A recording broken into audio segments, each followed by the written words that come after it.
നമസ്കാരം സർ. വിഗ്രഹം എടുക്കാനാണ്. ഒരു വിഗ്രഹം നോക്കാം. നോക്കിയോളൂ സർ. നല്ല പലതരത്തിലുള്ള പല സൈസ് പല റേറ്റുള്ള വിഗ്രഹങ്ങളൊക്കെ ഉണ്ട്. അത് 3500 രൂപ. 3500 രൂപയോ? ഇതിനോ? പിന്നെതാ ഇത് 5000 രൂപ. അല്ല, അപ്പൊ വില കുറഞ്ഞൊന്നുമില്ലേ? വില പല വിലയുണ്ട് സാറേ. നിങ്ങൾ നോക്കിയിട്ട് വേറെ ഏതാ വേണ്ടി വെച്ച് എടുക്കും. ഇതെന്താ? അതിന് ഒരു 2000 രൂപ വരും സാർ. 2000 രൂപ? നിങ്ങൾ എന്തെങ്കിലുമൊക്കെ മര്യാദക്കുള്ളത് പറയുന്നത്. ഈ ജാതി സാധനങ്ങളൊക്കെ ഇപ്പൊ റോഡ് സൈഡിൽ കിട്ടില്ലോ സാർ. റോഡ് സൈഡിൽ കിട്ടുന്ന ക്വാളിറ്റി കുറഞ്ഞല്ലേ. ഇത് നമ്മൾ നല്ല ക്വാളിറ്റി ഉള്ള മെറ്റീരിയൽസ് വെച്ച് ചെയ്യുന്ന സാധനങ്ങളാണ് ഇതൊക്കെ. ഏറ്റവും കുറഞ്ഞത് ഏതാ? കുറഞ്ഞതിപ്പോ ഇത് ഒരു 1000 രൂപ. 1000 രൂപ? ഇതൊക്കെ 250 രൂപയ്ക്ക് കിട്ടില്ലേ മോളെ? സാറേ, ഇത് നമ്മള് ബംഗാളിൽ നിന്ന് കൊണ്ടുവരുന്ന കലാകാരന്മാരെ കൊണ്ട് പ്രത്യേകം ചെയ്യിപ്പിക്കുന്നതാണ്. ഈ മുഖം തന്നെ സാർ ശ്രദ്ധിച്ചോ. ഈ ഐശ്വര്യത്തിനാണ് ഇവിടെ വില. ഈ കൃഷ്ണ വിഗ്രഹമൊക്കെ ഇങ്ങനെ വെച്ചിട്ട് നിങ്ങൾ വെറുതെ വില പറഞ്ഞ് ഇങ്ങനെ വിലവേശം പാടില്ല. ഇത് 1000 രൂപ കുറഞ്ഞൊന്നും ഇവിടെ ഇല്ല. ഇത് നമ്മൾ പറഞ്ഞില്ലേ സാർ, ക്വാളിറ്റി നമ്മൾ ഒരു വിട്ടുവീഴ്ചയും ചെയ്യുന്നില്ല. ഇത് ക്വാളിറ്റി ഉള്ള സാധനങ്ങളാണ് നമ്മൾ ഇവിടെ ഒക്കെ വെച്ചിരിക്കുന്നത്. ഓക്കെ, ഇതിന് ലാസ്റ്റ് എന്ത് വില? ഇതിന് 1000 രൂപ. പെങ്ങളെ, ഞാൻ ഇതേപോലത്തെ ഒരു സാധനം ഇപ്പൊ കുറച്ചു മുമ്പ് അവിടെ ഒരു കടയിൽ ചോദിച്ചോളൂ. അപ്പൊ അവരെന്നോട് പറഞ്ഞത് 450 രൂപയാണ്. 450 രൂപയോ? ഇതിനോ? ഇതിനല്ല, ഇതേപോലത്തെ കവറിലൊക്കെ പോയിട്ടുള്ള സാധനം. ഇതിനല്ലേ? 450 രൂപയാന്ന് പറഞ്ഞു. ഉറപ്പാ?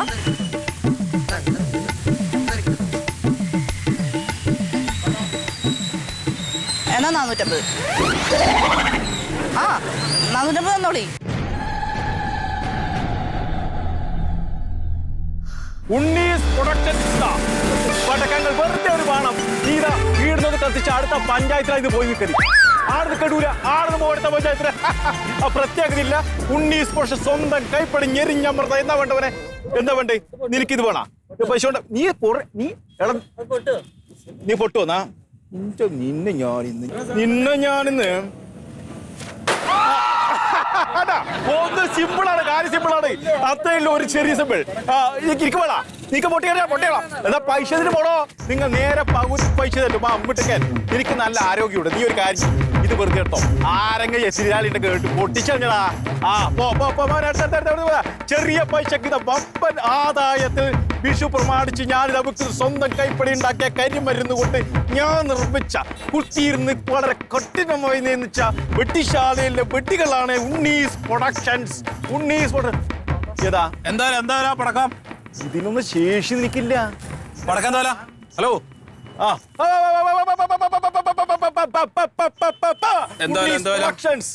ഉണ്ണീസ് പ്രൊഡക്ഷൻസ്.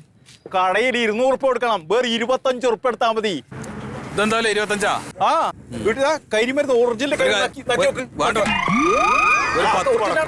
ഇതെത്ര ഉണ്ട്? 10 ആയിട്ടോ? 10 15 എടുത്തോ? 10 മതി. ഒരു കൊണ്ടെന്താ ഒരു 3 നദി കൂട്ടിനി സാരില്ല. ഒരു ഗിണ്ടോന്നാ ഇതെന്താണ് സാധനം? കഴിഞ്ഞ ഇലക്ഷന് കൊണ്ടുവന്നാണ്. ഇത് പൊട്ടിയിലൊക്കെ ഞാൻ ഇവിടെ കൊണ്ടുവന്ന് പൊട്ടിക്കൂട്ടാ. ഞാൻ പോകും എന്നെ പറയിപ്പിക്കണ്ട. ഈ സാധനം ഒരേ പൈസ ഇത് മതി. മതിയോ? മതി. പിന്നെ ഇതൊന്ന് വെറുതെ കിടക്കട്ടെ. വലിയ പൈസ ഒന്നും വേണ്ട. കുറച്ച് പറ. എത്ര രൂപ? 800 അല്ലേ? 200. 800 കതിയാണ്.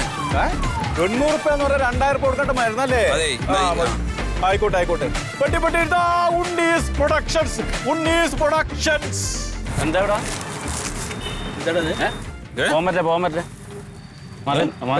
പടക്കമായി സാർ. പടക്കം നോട്ടെ മാറി.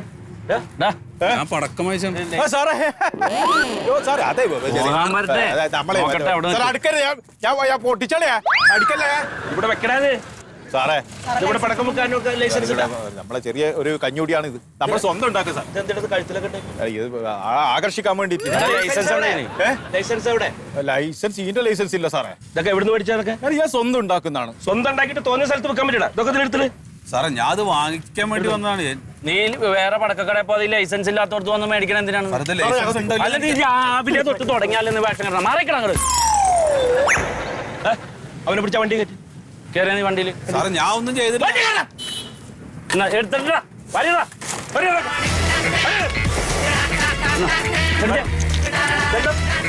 കാണിക്കാനുള്ള സ്ഥലമാണ്. അല്ല, ഇത് വണ്ടി സാറേ. വണ്ടി കൊണ്ടുവന്നോളാം. നീ വണ്ടി എടുത്ത് സ്റ്റേഷൻ വണ്ടി എടുത്തോ. നീ വണ്ടി എടുത്തോ. നിന്നോടല്ലേ പറഞ്ഞ അങ്ങോട്ട് കയറാൻ. കേറാ.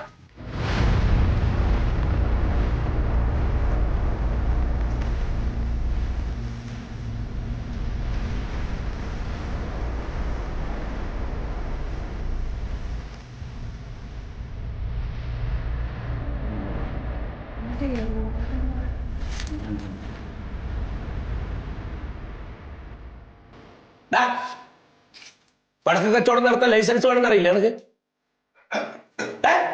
സാറേ പഴക്കങ്ങൾ എന്നും എൻ്റെ ഒരു വീക്ക്നെസ് ആയിരുന്നു. എന്ത് കരുതിയിട്ട് സാറേ കൊട്ടശ്ശേരി വെടിക്കെട്ട്, ചെറുത്തൂർ വെടിക്കെട്ട്, പാലക്കുന്ന് വെടിക്കെട്ട് ഇതൊക്കെ കണ്ടിട്ടാ വളർന്നത്. 8ാം ക്ലാസ് പഠിക്കുമ്പോൾ ദാമോദരൻ മാഷ് ചോദിച്ചു ഞങ്ങളോടെല്ലാം നിങ്ങൾക്ക് ആരാവാനാണ് ആഗ്രഹം? വക്കീൽ, എഞ്ചിനീയർ, മാഷന്മാർ ഓരോരാള് പറഞ്ഞു. പടക്ക മുതലാളി അവിടുന്ന് ആഗ്രഹിച്ചു. ഇത്രയും കാലം നടന്നില്ല. അങ്ങനെ സ്വന്തമായിട്ട് കരിമരുന്ന് ഞാൻ എന്നെ കുത്തിപ്പൊടിച്ച് ഉണ്ണീസ് പ്രൊഡക്ഷൻസ് പടക്ക കമ്പനിയാക്കി. ഒന്നും ഉണ്ടായില്ല. നിന്നെ പോലുള്ളവരുടെ തോന്നിയാസം കാരനാണ് പല ഉത്സവങ്ങൾക്കും വെടിക്കെട്ടിന് അനുമതി നൽകാത്തത്. പൈസ നല്ലോണം കുറച്ച്. സാറേ ഞാൻ എന്ത് തെറ്റ് ചെയ്തിട്ടാ സാറേ എന്നെ അവിടെ പിടിച്ച് നിർത്തിയിട്ട്? നീ തെറ്റാ ചെയ്തിട്ടുള്ളൂ. നിന്നെ ഞങ്ങൾ രാവിലെ മുതൽ നോട്ടിട്ടിരിക്കായിരുന്നു.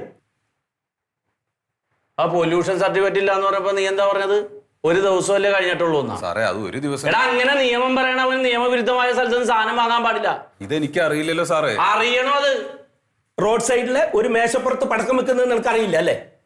സാറേ എന്തെങ്കിലും ഭാഗമുണ്ടെങ്കിൽ എന്നെ ഇവിടെ നിന്ന് ഒരു ഭാഗമില്ല. രണ്ടുപേരും ഉള്ളിൽ പോകും. രണ്ടുപേരും കൂടി കൂട്ടുകച്ചവടം എഴുതി വെക്കൂടാ. വലിയ വർത്താനം പറഞ്ഞ. എൻ്റെ ഭാര്യയും കുട്ടികളൊക്കെ അവിടെ വീട്ടിലിരിക്കുകയാണ് സാറേ. കാത്തിരിക്കുകയാണ്. ഒരു ഫോൺ വിളിച്ചിട്ട് ഞാൻ എടുത്തിട്ടില്ല. എന്ന് വെച്ചാൽ നിനക്ക് എന്ത് തോന്നിയാസം നാട്ടിലിറങ്ങി ചെയ്യാന്ന? ഇല്ല ഞാൻ എനിക്ക് പറയാനുള്ളത് നിങ്ങൾ കേൾക്കാത്തത്. എന്നാ നീ പറയും. സാറേ ഞാൻ ഒരു പാവപ്പെട്ട മനുഷ്യനാണ്. ഞാൻ പെയിന്റിങ്ങിന്റെ പണിക്ക് പോകുന്ന ആളാണ്. വിഷു അല്ലേ, വീട്ടിലേക്കുള്ള സാധനങ്ങളൊക്കെ വാങ്ങിക്കാൻ വേണ്ടിയിട്ട് പുറത്തേക്ക് ഇറങ്ങിയതാണ്. കടം വാങ്ങിച്ചിട്ടും ചൊരുക്കൂട്ടി ഉണ്ടാക്കിയിട്ടുള്ള പൈസ ഒക്കെ പടം കൂട്ടിയിട്ട് അങ്ങനെ ആദ്യം വന്നുവിട്ടത് നിങ്ങളുടെ മുമ്പിലാണ്. കയ്യിലാകെ 3000 രൂപ ഉണ്ടായിരുന്നത്. അതിൽ ആ പൊല്യൂഷൻ്റെ ഇത് ഡേറ്റ് കഴിഞ്ഞു. അത് ഞാൻ ഓർത്തില്ല. അത് ശരി തന്നെയാണ്. പക്ഷേ അങ്ങനെ 300 പോയി. പിന്നെ ആ സപ്ലൈകോയിൽ പോയിട്ട് കുറച്ച് സാധനങ്ങൾ വാങ്ങിക്കാൻ വേണ്ടിയിട്ട് കയറിയതാണ്. അവിടെ നോക്കുമ്പോൾ ഒരു വക സാധനങ്ങളില്ല. വെറുതെ ആൾക്കാരെ പറ്റിക്കാൻ വേണ്ടി തുറന്നു വെച്ചിരിക്കുകയാണ്. എന്നിട്ട് ഇരട്ടി പൈസ കൊടുത്തിട്ടാണ് ഞാൻ പുറത്തുനിന്ന് സാധനങ്ങൾ വാങ്ങിച്ചത് സാറേ. ആ വകുപ്പിൽ ഒരു 1500 രൂപ അങ്ങനെ പോയി. അത് കഴിഞ്ഞ് പമ്പിൽ വന്ന് നോക്കുമ്പോൾ പമ്പിലെ പിടിച്ചു പറി അങ്ങനെ. പിന്നെ സാറേ അച്ഛനൊരു പഴയ ആളാണ്. എപ്പോഴെങ്കിലുമൊക്കെ കുറേശ്ശെ കഴിക്കും. അപ്പോൾ വിഷുവാണ്. ഇങ്ങനൊരു മോഹം പറഞ്ഞു കഴിഞ്ഞപ്പോൾ ഞാൻ ബിവറേജിൽ വന്നിട്ടൊരു സാധനം വാങ്ങിച്ചു. അപ്പം മദ്യത്തിൻ്റെ വിലയെക്കാട്ടിലും ഇരട്ടി വിലയാണ് മദ്യത്തിന്. ആ വകുപ്പിൽ സർക്കാരിലേക്ക് ഒരു സംഖ്യ ഞാൻ അടച്ചു കഴിഞ്ഞിട്ടുണ്ട് ഇപ്പോൾ. പിന്നെ ലോട്ടറി അത് 1500 രൂപ അങ്ങനെ. സത്യം പറഞ്ഞ സാറേ ഒരു വലിയ പൈസ ഞാനിപ്പോൾ സർക്കാരിലേക്ക് കൈനീട്ടം കൊടുത്തിരിക്കുകയാണ്. പിന്നെ എനിക്കൊരു മോനുണ്ട്. അപ്പോൾ ചുറ്റോറും പടക്കം പൊട്ടിക്കുകയാണ്. വിഷു അല്ലേ, അപ്പോൾ പച്ച പടക്കം വേണം, ഗുണ്ട് വേണം എന്നൊക്കെ പറഞ്ഞു കഴിഞ്ഞപ്പോൾ ഞാൻ ലേശം പടക്കം കൂടി വാങ്ങിച്ചു കളയാമെന്ന് വിചാരിച്ചിട്ടാണ് ഇങ്ങനെ അടുത്ത് വന്നിട്ട് ഞാൻ ആ പടക്കം വാങ്ങിച്ചത്. ഇയാൾ ലൈസൻസ് ഇല്ലാതെയാണ് കച്ചവടം ചെയ്യണമെന്നുള്ള കാര്യം എനിക്കറിയില്ലല്ലോ സാറേ. ഞാൻ അവിടുന്ന് ആ സാധനം വാങ്ങിച്ചു കഴിഞ്ഞപ്പോഴേക്കാണ് നിങ്ങൾ എല്ലാവരും വന്നിട്ട് എന്നെ പിടിച്ചത്. ഞാൻ എന്ത് തെറ്റ് ചെയ്ത്?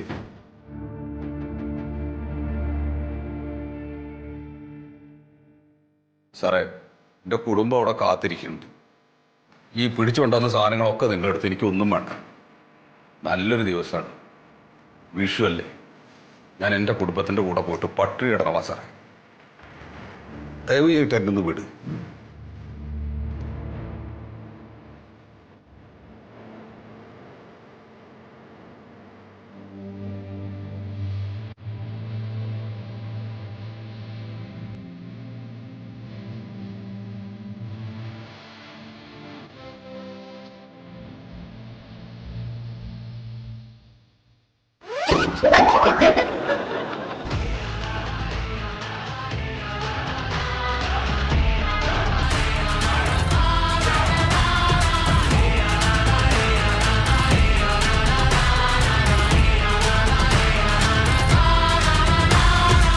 മറിമായത്തിൻ്റെ ആരംഭം മുതൽ ഇതുവരെയുള്ള എല്ലാ എപ്പിസോഡുകളും നിങ്ങൾക്ക് മനോരമ മാക്സിലൂടെ ഫ്രീ ആയിട്ട് കാണാം. അപ്പോൾ കാണാൻ മറക്കണ്ട. ചിരിക്കാം, ചിന്തിക്കാം. മറിമായം.